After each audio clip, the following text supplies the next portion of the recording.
నమస్తే అందరికీ ప్రభుత్వం నుంచి వచ్చినటువంటి 5,000 రూపాయలు, కేంద్ర ప్రభుత్వం నుంచి వచ్చినటువంటి 2,000 రూపాయలు, అదే 2019 to 2024 మధ్యన రైతు భరోసా, 2024 to 2025, 26, 27, 28 ఈ ప్రభుత్వం ఉన్నంత వరకు వచ్చే అన్నదాత సుఖీభవ ప్రతి ఒక్కరికి పడ్డాయా? ప్రతి ఒక్కరికి పడాలి.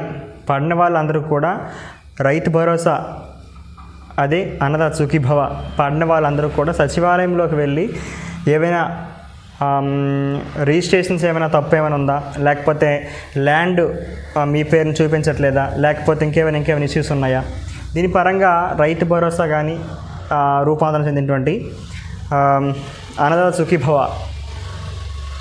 మీకు ఎవరికి పడకపోయినా సరే వేగంగా వెళ్ళి సచివాలయంలో కలాల. ఇది ఫస్ట్.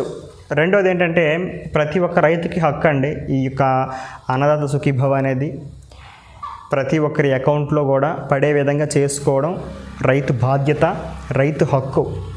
ఇది గుర్తుపెట్టుకోవాలా. రెండో విషయం ఏంటంటే కేంద్ర ప్రభుత్వం వచ్చే ఫండ్స్, కేంద్ర ప్రభుత్వం 2019 రిజిస్ట్రేషన్ అనేది ఉండాలా, ఉంటేనే ఆ పథకానికి ఎలిజిబిలిటీ అవుతారు. 2021, 22 రిజిస్ట్రేషన్ ఉన్న కొన్ని అకౌంట్స్ ఉన్నాయి, కొన్ని రిజిస్ట్రేషన్ ఉన్నటువంటి ల్యాండ్స్ ఉన్నాయి. అది రాష్ట్ర ప్రభుత్వం వచ్చిన బడ్జెట్ మాత్రమే అకౌంట్లో పడుతుంది. కేంద్ర ప్రభుత్వం వచ్చినటువంటి బడ్జెట్ అనేది అకౌంట్లోకి రాదు. ఓకేనా? 3 విడతల్లో పడుతుందండి. కేంద్ర ప్రభుత్వం వచ్చింది 2,000, 2,000, 2,000 అని చెప్పి. రాష్ట్ర ప్రభుత్వం కూడా సేమ్ అట్టనే పడుతుంది 5,000, 5,000, 4,000, మొత్తం కలిపి అది 14,000, ఇది 6,000, మొత్తం కలిపి 20,000 రూపాయలు రైతుకు ప్రతి సంవత్సరం కూడా వస్తుంది అని అంటున్నారు. మరి ఎంతవరకు నిజమో మరి కొన్ని రోజుల్లో ఈ సంవత్సరం ఎండింగ్లోపు తెలిసిపోతుంది ఎన్నిసార్లు వేస్తారు అనేది. ఖరీఫ్ సీజన్ అంటే జూలైలో స్టార్ట్ అవ్వాలి. జూలై టు మార్చ్ మధ్య పీరియడ్లో ఈ యొక్క అన్నదాత సుఖీభవ అనేది వెయ్యాలి. ఓకేనా? వేస్తారు అనే నమ్మకంతోనే మనం ఈ ప్రభుత్వాన్ని గెలిపించుకున్నాం. అండ్ అదేవిధంగా చేయాలని కూడా కోరుకుందాం.